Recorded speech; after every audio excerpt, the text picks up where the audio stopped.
Est-ce que ça sert à quelque chose d'utiliser une application pour compter tes calories? Tu sais, ce genre d'application là où tu vois un peu tout ce qui est inscrit. Parce que la question c'est de se dire, est-ce que je dois passer par l'étape compter mes calories? Comme si pour quelqu'un, compter ses calories, c'était aller voir le psy, c'est-à-dire de se dire, ah bah il faut que je passe par là parce que je sais pas me gérer en fait de manière comme ça instinctive. Est-ce que je deviens quelqu'un qui tombe dans l'orthorexie, un peu le bretzinc de l'alimentation, qui calcule tout, qui compte tout, et que j'ai pas envie de ressembler à ça?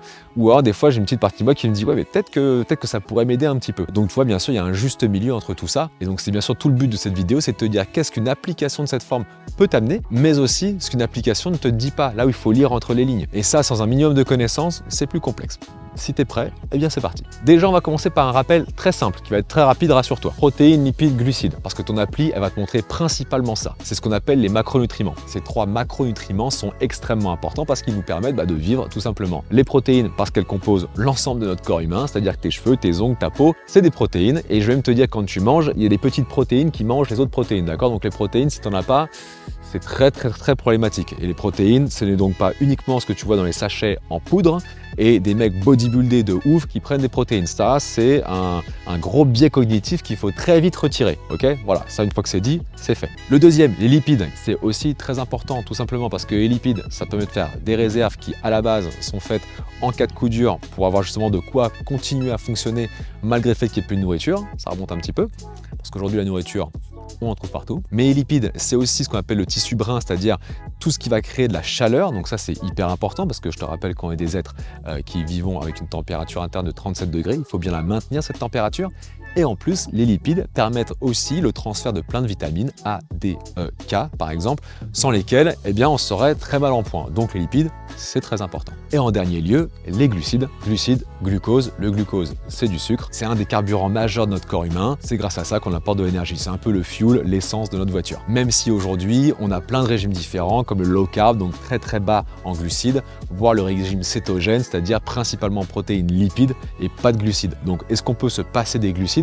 Potentiellement oui, mais c'est pas pour tout le monde et ça dépend des cas. Mais ça, c'est un autre sujet, je pourrais en faire une prochaine vidéo. Il y en a un petit dernier que je veux voir avec toi, c'est les fibres. Les fibres, tu sais, c'est des sortes de glucides, mais qui ne sont pas digérés de la même façon, même pas digérés, mais en revanche, elles sont extrêmement importantes, ces fibres. Premièrement, parce qu'elles peuvent être des prébiotiques, c'est-à-dire qu'elles vont donner à manger à ton microbiote. Le microbiote, c'est l'ensemble des bactéries de ton intestin, d'accord, de ton système digestif même, qui nous permet de vivre tout simplement, d'accord. On pourrait dire qu'on est quasiment un être microbien, on échange avec lui, ok. On a des aliens dans le ventre de partout, mais ils sont cool par moment, des fois il peut être un peu moins, mais en tout cas on s'aide mutuellement. Mais ces fibres, elles permettent aussi de ralentir la vidange gastrique, c'est-à-dire que quand tu manges, eh bien, plus tu as de fibres, plus ça met du temps à être digéré, donc tu as une sensation de faim qui est repoussée, tu as un sentiment de satiété qui est plus long. Et en plus, tes fibres régulent ta glycémie. En un mot, quand tu prends un sucre, ça fait péter ta glycémie et ça redescend. Quand tu prends des fibres, eh ben, au lieu qu'elles viennent exploser et que c'est pas top, elles viennent monter tout doucement et ton corps, il a tout simplement le temps de la voir arriver, de se dire ok, tranquille, on va la prendre en main, cool, d'accord. C'est pas un raz-de-marée qui t'arrive dans la tête. Voilà. Donc les fibres, on les oublie pas. Tant que le cadre est posé, l'application, comment tu l'utilises, si tu veux faire ça bien, bah, à chaque fois que tu vas cuisiner, tu pèses tes aliments et tu vas le rentrer dans l'application et ça va t'indiquer le nombre de kilocalories que tu prends. Et ça va en plus te déterminer les protéines, les glucides et les lipides. D'accord? Donc tu vas voir tout ça qui va s'indiquer. Plein de chiffres. C'est cool d'avoir des chiffres, mais si on ne sait pas quoi en faire, bah en fait ça n'a plus du tout d'intérêt. Mais concrètement, n'importe quelle application, quand tu rentres dedans, avec ton âge, ton poids, ta taille, il va te sortir ton métabolisme, d'accord? Donc, c'est-à-dire le nombre de kilocalories que tu vas devoir manger dans ta journée. Imaginons 2300 kilocalories. Ça représenterait l'énergie que tu dois consommer pour maintenir, par exemple, ton poids. De manière très mathématique, si tu manges 2500 kilocalories régulièrement, alors que ton métabolisme est à 2300 kilocalories, tu as compris, tu vas grossir. En revanche, si tu as 2300 kilocalories et que tu manges régulièrement plutôt 2000 kilocalories, tu vas plutôt maigrir. Ça, c'est beau, c'est des maths. Ça, c'est la théorie, c'est quand tout va bien. La réalité, elle est autre, hein. On le sait tous. Par exemple, il suffit que tu ailles dans un fast-food et que tu prennes un bon verre de soda, deux hamburgers, frites, glace. Je peux t'assurer que par exemple les 2000 kilocalories, tu peux les exploser en un repas, sans problème. Plus jeune, je l'ai largement fait. Ce que je veux dire par là, c'est que les calories, toutes les calories ne se valent pas. C'est exactement là que la proportion des protéines, glucides, lipides est importante. Parce que si tu manges 2300 kilocalories de glucides, autant te dire que tu vas ressembler à Michelin dans très peu de temps. Mais de la même façon, si tu prends que des protéines, ça va pas être génial. Allô? Régime du camp? Et en général, les applications, elles vont plus ou moins être autour de ces valeurs-là, c'est-à-dire qu'elles vont te dire que dans ces 2300 kilocalories, il faut qu'il y ait 50% qui soient amenés par tes glucides, 30% qui vont peut-être être amenés par tes lipides et 20% qui vont être amenés par tes protéines. Et ces valeurs-là peuvent bien sûr être modulées un petit peu. Mais en gros, en général, c'est souvent ça. Premier problème ici, on peut avoir deux personnes à 2300 kilocalories, mais en fonction du rythme de vie de chacun, eh bien, ces calories vont devoir être différenciées. Par exemple, pour une personne qui est sédentaire, qui bouge pas trop de sport, peut-être que le ratio que je t'ai annoncé tout à l'heure peut passer. Encore une fois, c'est à individualiser. Mais en revanche, si on a quelqu'un qui fait par exemple beaucoup plus de sport à côté, eh bien peut-être que la dose en protéines va devoir monter. Donc obligatoirement, vu que c'est des vases communicants, c'est que si j'augmente la dose de protéines, soit les lipides, soit les glucides vont devoir diminuer un petit peu, de façon à toujours respecter ces 2300 kilocalories. Donc toi déjà, premier point, ça peut être différencié en fonction de ton mode de vie et de ta personnalité. Il y a autre chose que l'application ne peut pas te dire non plus, c'est comment tu les amènes. Ce que j'entends par là, c'est qu'on a tous entre 2, 3, voire des fois 4 repas par jour. Et bien comment tu amènes ces dosages-là? Ça, l'application ne te dira jamais, prends tant le matin, prends tant le soir, prends tant le midi. Non, ça c'est toi qui te débrouilles. Toi, tout ce que tu as, c'est un total. Mais c'est justement là où je vais aller plus loin et je vais prendre mon cas en exemple. Quand je prends mon cas en exemple, ça ne veut pas dire que c'est l'exemple à suivre, que je suis le messie de la nutrition. J'ai pas mal de connaissances, certes. Bien sûr, j'ai aussi mon expérience propre sur moi et aussi grâce aux clients que je suis. Donc, ce qui fait qu'en mixant tout ça, j'ai du recul là-dessus. Et on va justement regarder le journal des repas de le mardi, je crois, de façon à voir et comprendre comment j'organise en fait ma journée. Par exemple, l'application ne prend pas en compte les rythmes circadiens. Et ce qui est marrant, c'est que justement, quand on va analyser mon journal des repas, ça va être rapide, tu vas voir comment s'organiser de manière naturelle. C'est pas calculé de ma part, mais c'était assez drôle de constater ça. Très simplement, les rythmes circadiens, c'est à partir du moment où tu vas te réveiller, ok, tu as la lumière qui arrive dans tes yeux, s'il fait jour, la lumière bleue notamment, qui va activer une petite protéine qui s'appelle la mélanopsine, qui va réveiller un peu tout ce qui va être système nerveux central et qui va commencer à indiquer au corps, allez, let's go, on se met en place. La faim qui potentiellement peut arriver, plus ou moins tardivement en fonction des gens, mais en général, elle va arriver en matinée, avec notamment une sensibilité à l'insuline qui est augmenter. Qu'est-ce qu'il faut entendre par là? Quand tu manges, les glucides que tu vas ingérer vont être découpés en glucose et ce glucose va être envoyé dans la circulation sanguine. Et on a une hormone qui s'appelle l'insuline, libérée par le pancréas, qui va attraper en fait toutes ces molécules de glucose et qui va les amener proche de la cellule pour les faire rentrer dans la cellule, notamment cellules musculaires et cellules du foie, pour créer des réserves de glycogène. Là, c'est pas des réserves de graisse. Les réserves de graisse, c'est si ces réserves sont complètement prises, saturées, c'est bon, on a fait le stock. L'insuline va justement l'emmener vers les cellules adipeuses pour les stocker sous forme de triglycérides, de la graisse. Donc le matin, il faut que tu imagines que tes cellules, elles sont comme ça, wouh, on est prêt à recevoir l'insuline, ça arrive, toi, elles sont, tu vois, dans les starting blocks, quoi. Alors que le soir, c'est un peu comme toi quand tu rentres du taf, t'es un peu fatigué, tu vois, et il y a des trucs que tu percutes pas. C'est pareil, le soir, tes cellules, elles sont en mode, c'est bon, j'ai assez travaillé, je suis moins réceptif, moins sensible à l'insuline. La conclusion elle est un peu simple, c'est que le matin, tu peux donc davantage manger de glucides, alors que le soir, il faudrait plutôt les ralentir pour justement respecter ce rythme circadien. Par exemple, le soir, si tu t'amuses à manger des grosses doses de glucides, eh bien, tu vas donc avoir beaucoup d'insuline qui va être libérée, et donc l'insuline va être en interférence avec une autre hormone, qui est la mélatonine, hormone plutôt du sommeil, et quand il y a une interférence, eh bien, ça peut repousser l'heure du sommeil. En soi, est-ce que c'est grave une fois? Pas du tout, mais imagine-toi si c'est répété, eh bien, tu peux avoir une fatigue qui s'installe, parce que si ton sommeil il est repoussé,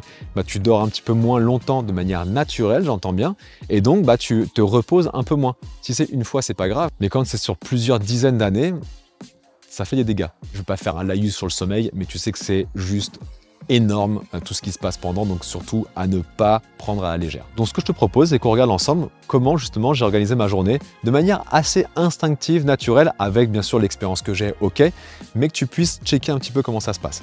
Je tiens à dire que les valeurs qui sont ici sont adaptées à moi, ok, donc ça ne veut pas dire qu'il faut que tu fasses la même chose en termes de kilocalories. On va regarder ça ensemble parce que je pense qu'un cas concret c'est bien plus parlant et let's go quoi. Alors déjà pour commencer, j'ai deux applications. J'ai soit Yazio ici, soit Fat Secret. Tu verras dans la légende, Yazio, j'ai un petit lien pour tes des réducs. Et Fat Secret qui est gratuite, totalement, mais qui a un peu moins de fonctionnalité du coup. Alors, si on regarde, tu vois, ici, on voit que là, j'ai 3479 kilocalories consommées. Ce qui est intéressant de regarder par rapport à ça, c'est qu'on voit qu'en fait, au final, ma part principale, elle vient des glucides. En deuxième, c'est les lipides. En troisième, c'est les protéines. D'accord? Et quand on regarde protéines, lipides, franchement, elles sont à 30 grammes près, c'est quasiment la même chose. Maintenant, ce qui est intéressant de voir, c'est de voir comment c'est réparti. Regarde, le petit déjeuner, il est à 1315 kilocalories. C'est-à-dire que c'est quelque chose qui est très conséquent. En même temps, quand on regarde ce qu'il y a dedans, tu vois, on peut checker avocat, lait entier, flocons d'avoine, œufs, pain au levain, graines de courge, canneberge séchée, huile d'olive, graines de chia séchées, bananes, abricots secs, pommes, amandes, noix de cajou, noisettes, miel, cannelle. Et effectivement, c'est quelque chose qui m'apporte une bonne dose d'énergie. Ensuite, tu vois, là ici, tu peux voir le détail ici, on voit qu'il m'amène 71 grammes de lipides, 143 grammes de glucides et 38 grammes de protéines. Bam, ça c'est un repas, tu vois, qui m'apporte quasiment, il me dit 41% de mes apports quotidiens. Quand on regarde le déjeuner ensuite, le déjeuner, tu vois, qui est là, il est à 887 kilocalories. Quand on regarde le dîner, il est à 776 calories. Et j'ai un quatrième repas ici, qui est une collation, une sorte de goûter qui est à 501. Déjà, ce que tu peux constater, c'est que par rapport à les chiffres que je viens de t'annoncer, eh bien, tu vois bien que l'apport principal d'énergie, ça arrive le matin pour moi. Donc, j'ai bien pour moi, parce que je sais qu'il y a des gens le matin qui n'aiment pas manger.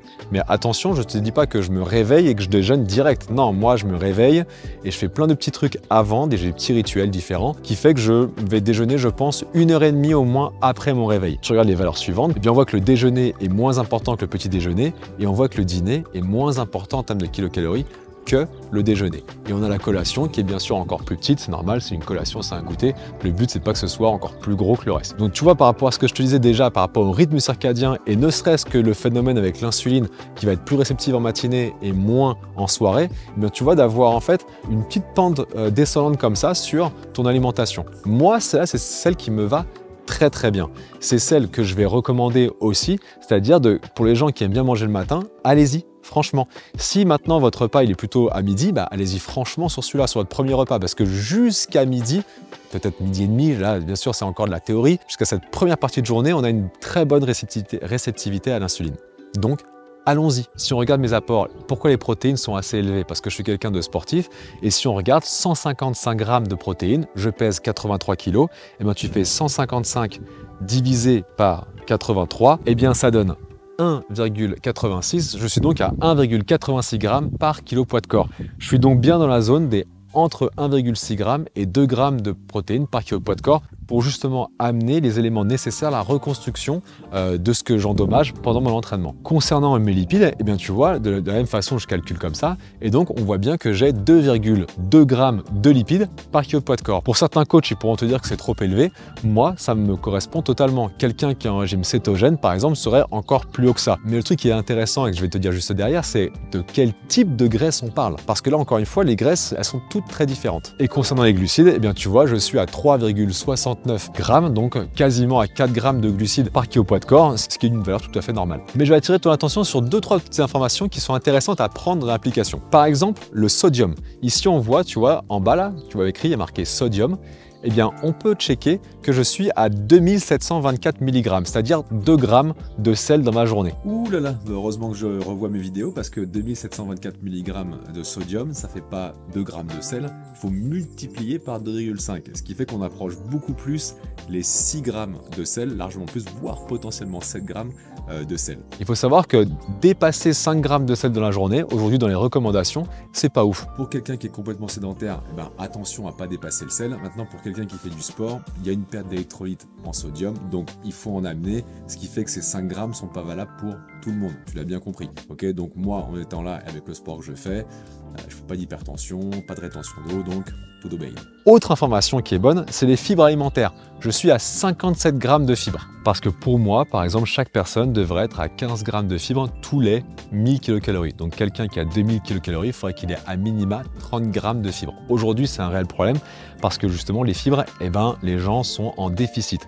Et c'est vraiment très problématique. Le microbiote, je ne fais pas une vidéo là-dessus, mais c'est hyper important. Donc tu retiens juste que tes fibres, il faut les faire augmenter si elles sont trop basses. Donc si on prend mon cas, 57 grammes, vu que je suis à plus de 3000 kcal, 3000 kcal, 15 plus 15 plus 15, 45 grammes, il faut que je sois à plus 45, je suis à 57, ok, je suis bien. Maintenant, si on regarde les graisses, tu vois, ce qui est important et intéressant, c'est que dans l'application, tu peux avoir le rapport de graisse et les graisses saturées. Je te rappelle que les graisses saturées, elles ne sont pas en fait à éliminer, mais elles sont tout du moins à diminuer. On est souvent en excès de graisse saturée et les problèmes cardiovasculaires, maladies coronariennes, tout ça, viennent en partie à cause de ces graisses saturées. Donc, on va chercher à les diminuer. Comment le savoir? C'est très simple. Dans l'application, tu vois de nouveau, ici, tu vas avoir graisse ici 182 grammes et saturé ici 42 grammes, tu vois. Eh bien, ça veut dire quoi? Tu fais 182 moins 42, ça donne 162. Ça veut dire que j'ai pris 162 grammes de graisse insaturée. Et les insaturées, c'est celles qui sont à valoriser. Donc, je suis dans un bon ratio. Mais ça, encore une fois, si tu ne vas pas le chercher toi-même, l'application, elle ne te dira rien. Elle va te dire attention, c'est comme ci, attention, c'est comme ça. Ça, il faut le connaître. Synthèse de ce que je viens de dire. Ton application, elle peut te servir énormément, déjà dans un premier temps, à savoir combien je mange, tu vois, le gros, en kilocalories, qu'est-ce que ça m'amène? Ok, une fois que je vois que je mange, je sais pas, j'ai n'importe quoi, 2400 kilocalories régulièrement, je peux commencer à réfléchir, ok, mais de quelle façon je les mange? Est-ce que je les mange avec beaucoup de glucides, beaucoup de lipides et peu de protéines, ou est-ce que c'est un peu plus équilibré? Et c'est ça après, le jeu, il va être là-dedans. Et de trouver comment faire dans ton alimentation pour justement rétablir une balance qui soit efficace pour toi et surtout que ça te plaise. Parce que le but, c'est pas du tout de se restreindre. Moi, dans mes coachings, à aucun moment donné, le but, c'est de te dire non, t'arrêtes de manger. Non, au contraire, c'est comment on va te faire manger, même voire des fois plus, mais de manière plus intelligente. C'est-à-dire en gardant ce stock que tu as, ce crédit, c'est comme si tu avais 2300 € et que tu vas dire est-ce que je les dépense en soirée ou est-ce que je les dépense, bah non, un peu pour moi, un peu, je sais pas, moi, avec de la culture, du théâtre, j'en sais rien. Enfin, tu vois, tu budgétises un peu différemment pour t'apporter un rythme de vie peut-être un peu meilleur. C'est exactement pareil. Comment tu vas dépenser ces 2300 kilocalories avec tes protéines, tes glucides, tes lipides?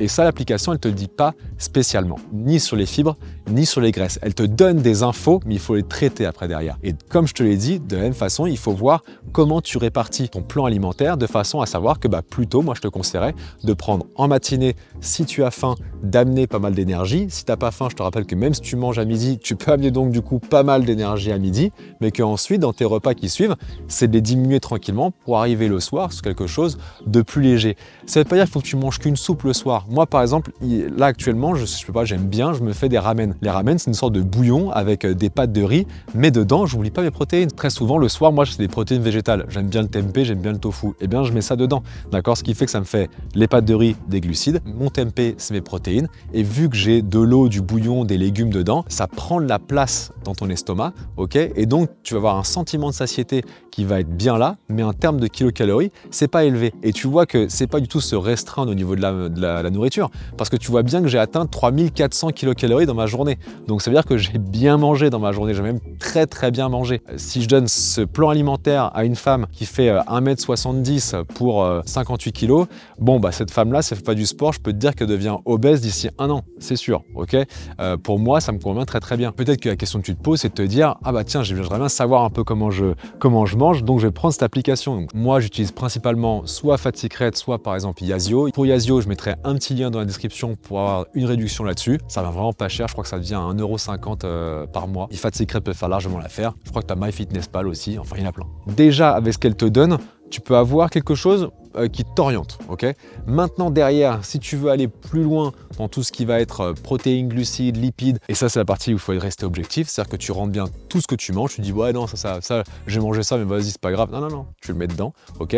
Pour savoir ce que tu as et justement pouvoir faire un bilan de ce que tu as fait et ensuite savoir comment tu fais évoluer le truc. Alors je sais c'est pas simple, mais là il faudra que je fasse une vidéo de 40 minutes derrière pour t'expliquer tout ça. J'en ferai très certainement une, mais je sais que c'est quand même des notions qui sont assez complexes à comprendre et manipuler surtout. On se sent un peu vite perdu. C'est là où justement je peux intervenir, d'accord? Petit placement de produits. Oui, je suis coach sportif, coach en nutrition. Le but, c'est que moi j'apporte justement ces outils que je maîtrise à mes clients de façon à justement les aider dans cette démarche. Parce que le fait d'être accompagné, on se sent moins perdu et on se dit voilà, le but c'est de créer une route ensemble et une fois qu'on a compris comment tout ça fonctionne, après on peut y aller tout seul et c'est vraiment relaxant parce que de se dire ok je fais les choses bien, j'ai construit une base solide, j'avance sereinement et je me dis pas à chaque fois est-ce que ça c'est bien, est-ce que c'est pas bien, enfin ça casse la tête ça sinon. Donc dans la description tu trouveras aussi où me contacter, que ce soit par mail ou Instagram. Comme j'ai dit je ferai d'autres vidéos à ce sujet, si tu veux pas les rater, abonne-toi. Si tu as aimé, tu peux aussi mettre un petit like, c'est très bien que ça fait remonter la vidéo, moi ça m'aide. Puis j'ai envie de dire on se voit très bientôt sur une prochaine vidéo, ok? Ciao!